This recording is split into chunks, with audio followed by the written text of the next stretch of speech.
Hey, Keith B here, and I'm back in the lab with another short guide. This time I want to talk specifically about mix-ups and lows and throws. And you can throw moves that do chip damage into there as well. This was inspired partly by a video by Aris where he said, I think it was called "This is Why You Have to Throw People" or something like that. And Landon also made a great video called 95% of players aren't doing this, where he just kind of tells us to go low like 50 different times. But both those videos are great and worth watching. I'm going to link those in the description. I want to talk about some aspects of like doing lows and mix-ups in a more fundamental level in some ways that they didn't talk about in those videos. So I'm not just restating stuff from other videos, but I was inspired by those, so I wanted to mention I like both those guys a lot. What I notice when people pick up Tekken is they see like high-level players do moves like these, jab and down forward one, and they're like, I should jab a lot, and like they're like, yeah, that Keep guy told me to like jab, and they watch that and they're like, Aris does this button, right? So do this, and then like they're doing those moves, and then they're doing like the heat moves, right? They're like, I should do the heat engagers, right? Which you should. Those are good moves to do. But what ends up happening is kind of like a style that like looks like, you know, they understand the game.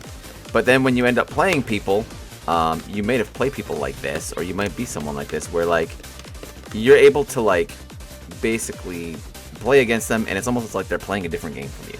They're doing things that don't make sense in the context of fundamental Tekken, and if you pick up on that, you can beat those players. And if you don't pick up on that, you might lose to those players. You might even be one of those players. You might wonder, why do I keep losing at this rank? Like maybe you made it to red ranks and now you're getting steamrolled or something like that. It happens.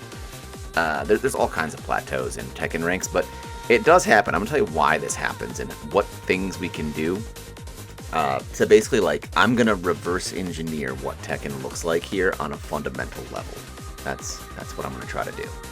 So like, when we're playing a game of Tekken, the basic mix-up is that mids can be stand blocked, but not crouch blocked, right?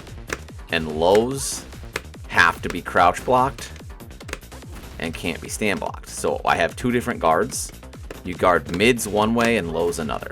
And mids kill you for the most part. Mids can do massive amounts of damage in this game, and pretty much all Tekken games. I mean, it's just par for course that if you get hit by a mid, you're probably going to be in some trouble, right?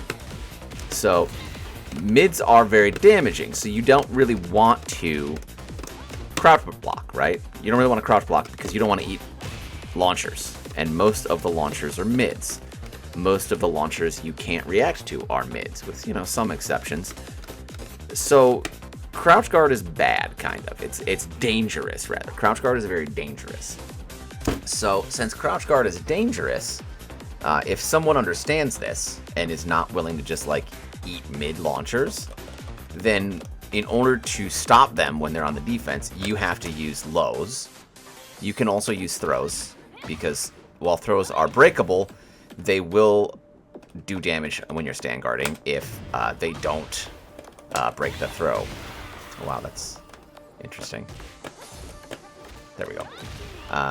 And the other thing you can use is, you know, moves that do chip damage. If you have, you know, heat activated, or if you have a really good chip damage move, you can force that chip damage on them. And think of moves that do chip damage as sort of like lows that you have to stand block. You can't crouch block them. They're like super lows, right? So chip damage, lows, and throws all cause the opponent to lose health while stand blocking. So they're encouraging the opponent to do something other than stand blocking. Usually that's going to mean they're going to try to move, or they're going to mash some sort of defensive option like a jab or a hop kick or something, right?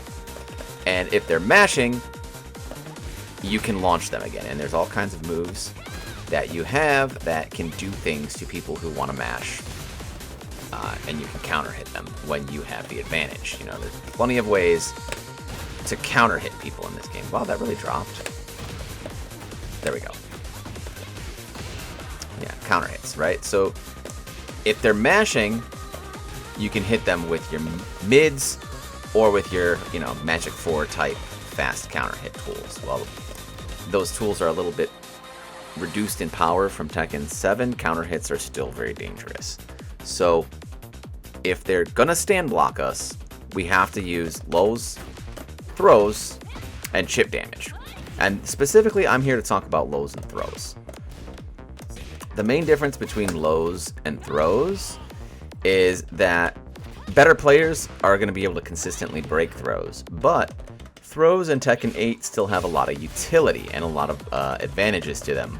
On counter hit, you get this little counter hit animation here. They even, in the newest patch, they added this counter hit sound effects to counter hit throws to make it clear that it is a counter hit. They're harder to break. It's a narrower frame window to break the counter hit throws, and I will tell you, players who broke all throws in Tekken 7 for the most part that I play against regularly, a lot of them still aren't breaking counter hit throws consistently. I don't break counter hit throws consistently, which means you can use throws as a sort of counter hit move, kind of like a alternative to your Magic 4 option, because if you see my throws 12 frames, my stand 4 is 12 frames. They both give me kind of a different knockdown situation. So you can throw those throws out, no pun intended. The other thing that's really good about throws is, of course, if they do a power crush, the throw becomes unbreakable. And power crush is one of the most common defensive options that you will run into. What is Jin's? I know what Jin does. Okay, yeah. Power crushes are one of the most common defensive options out here. So even I can interrupt. I get that counter hit throw, unbreakable. So you can even punish unsafe power crushes with throws. So there's like a lot of utility to throws. Throws are really strong.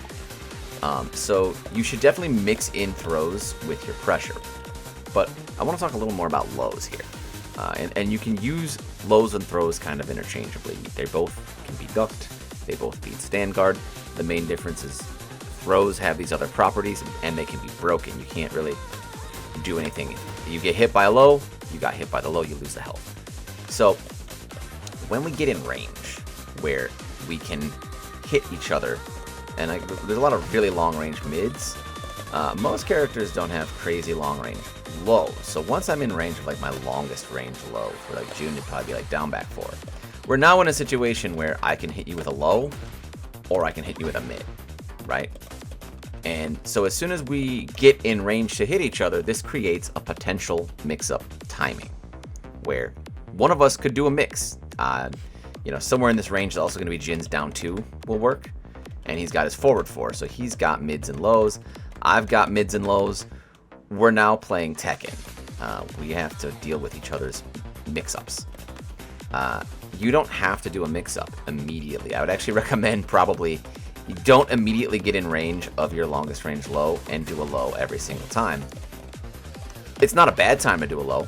Just be aware that your opponent could backdash at tip range and then, whiff punish you or something. So usually to avoid that, you want to be a little closer. Also, your more powerful lows are going to require you to be a little closer. If I'm up close, I can have a low that's +2. When I'm back here, I have a low that's 0. And I'm going crouch. Crouch can be cool for June, but +2, a full standing stance, this is really good. 18 frame startup, 22 frame startup. So unseeable low, plus frames, what's not to like? So I want to get up close. So do I just get up close? Do I just get in range, right? We're playing Tekken here. I get in range, dash up low, right? Well, you can do that. But if you do that, you might find that you get counter hit a lot.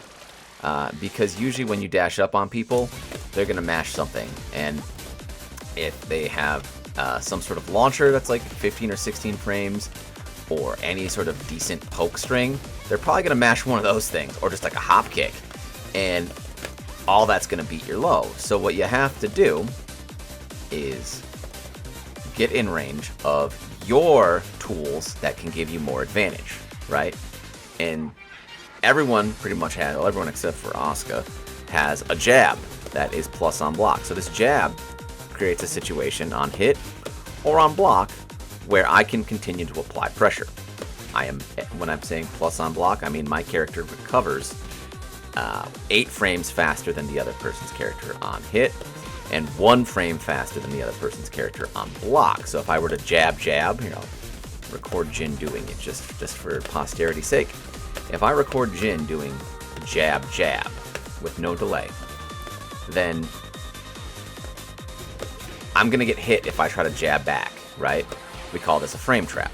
I have multiple videos on the channel about frame traps if you're any other curiosity about them.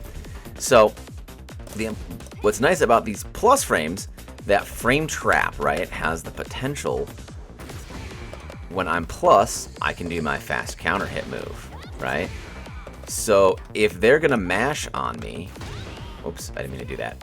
If they're going to mash on me, cool, I can counter hit you all day. So I can just do jab 4. I can do jab. I mean, if they're really mashing something slow, I can just do jab, launcher, launcher. And if you have a 15 or 16 frame launcher, you can just throw that thing out. If it's safe, or if it's like -12, -13, especially at low ranks, you can throw out that launcher and it's just like a mash check. Like, are you going to mash some crazy slow move, like, a 22 frame mid? You can just dive in. You're not actually playing Tekken then. So, but let's say they're going to stand block, right? Let's say your opponent is smart enough to be like, I don't want to mash. I got hit by a jab. This creates a timing where I could go low, right? I can go low on that timing. And eventually, if you're hitting opponents with lows, right? On these timings, when you have a move that's advantageous into a low, they're going to do one of two things. They're going to block the move that is advantageous. He didn't block. They're going to block the move that's advantageous and either mash or duck. And what do we do when they're mashing or ducking? We kill them, right? If I'm +6, I have 15 frame and 16 frame moves that I can get launches if they mash on. If they're not going to mash, we go back to going low. What if they'd like to duck? Well, my counter hit move is also a launcher or a knockdown move, so that's good. Or it might just give me some plus frames. Some of my moves just give me plus frames.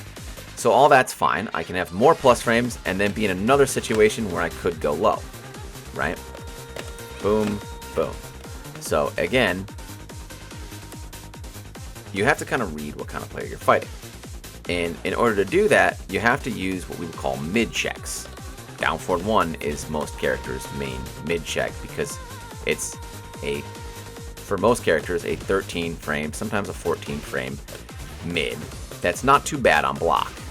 They often have extensions. Junes have very powerful extensions that cause effects on counter hits. So this means this move is a very good mid check. People will be scared to press even on block after it. And I can check. It's called a mid check because I'm checking. Are you ducking? Are you mashing? Do my low, check. Do my low again, check. Do my low, finish it. So this is the basic idea here is I want to get in range for a move that has advantage on block so I don't have to worry about whether it hits or blocks. It's great if I can hit confirm my pokes and do different things on hit or block, but I'm not worried about that yet. I'm just playing at the most basic fundamental level. I want to do a move where I get advantage either way. So because I want the person to hold my pressure. I want to freeze them up. And then I have a choice. I could jab again. I'm just having block here. I could jab again. Or I could go low. I could also do a mid check. So it's like we create this low timing. And the goal is not to kill my opponent with lows. The goal is to make them do something else that I can kill them for. That's the whole goal. And I don't have to... It's often, in Tekken 8's case, a really good idea to act fast because people are mashing a lot in this game because mashing is rewarded.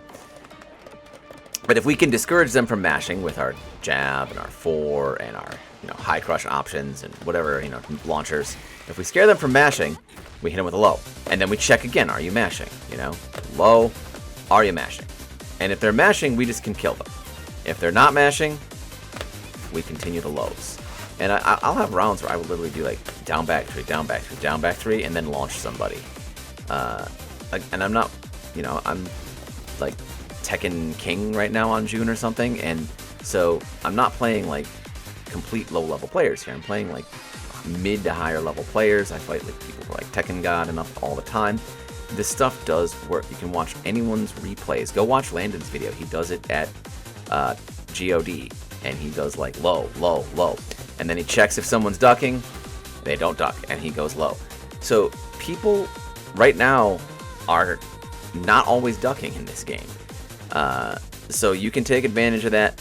Use your lows, your throws, anything guard break, anything chip damage, anything that punishes them for stand blocking is going to pay off greatly, especially if you have a low that leads to more plus frames, where you can then create more timings for mix-ups. That's the basic idea here is go low, are you going to do something? And I think one of the most underutilized